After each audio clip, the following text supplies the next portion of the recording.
Reykjavik, İslandiyanın paytaxtı və ən böyük şəhəri. Dünya dövlətlərinin paytaxtları arasında şimal qütbünə ən yaxın yerləşən şəhərdir. Sahəsi 273 kvadrat kilometr, əhalisi 121 min nəfərdir. Reykjavikin əsası təxminən 9-cu əsrdə qoyulduğu ehtimal edilir. Lakin Reykjavik şəhər kimi 18-ci əsrdə formalaşıb. Rəsmi olaraq 1786-cı ildə şəhər statusunu alıb.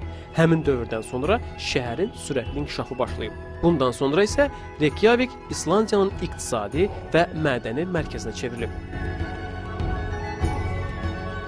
Reykjavik İslandiyanın cənub-qərbində yerləşir. Şəhərdə temperatur qış aylarında çox nadir hallarda -15 dərəcə Selsidən aşağı olur. Bunun səbəbi isə şəhərin yerləşdiyi ərazinin yaxınlığından isti Golfstream cərəyanının keçməsidir.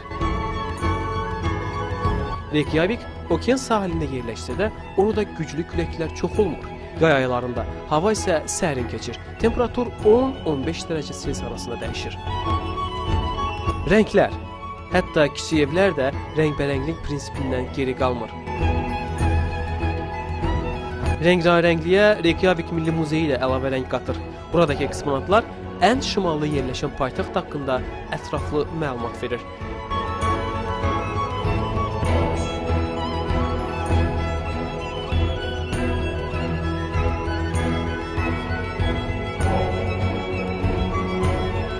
Hallgrímskirkja kilsəsi 1945-ci ildə tikintisinə başlanılan bu kilsə 30 ilə tikilib.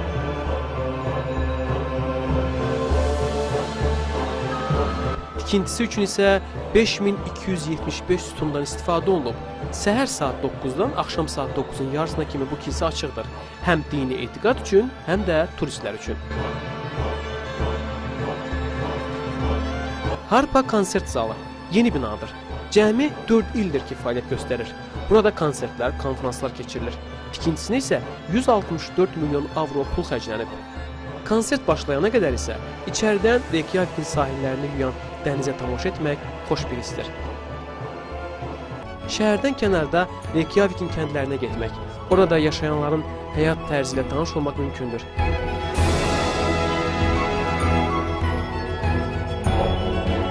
Şimalda yerləşdiyindən bu şimal soyuqluğunun şəhərin təbiətinə sirayət etdiyini düşünməyin. Çünki Reykjavik İslandiyanın isti ab-havasını özündə daşıyır.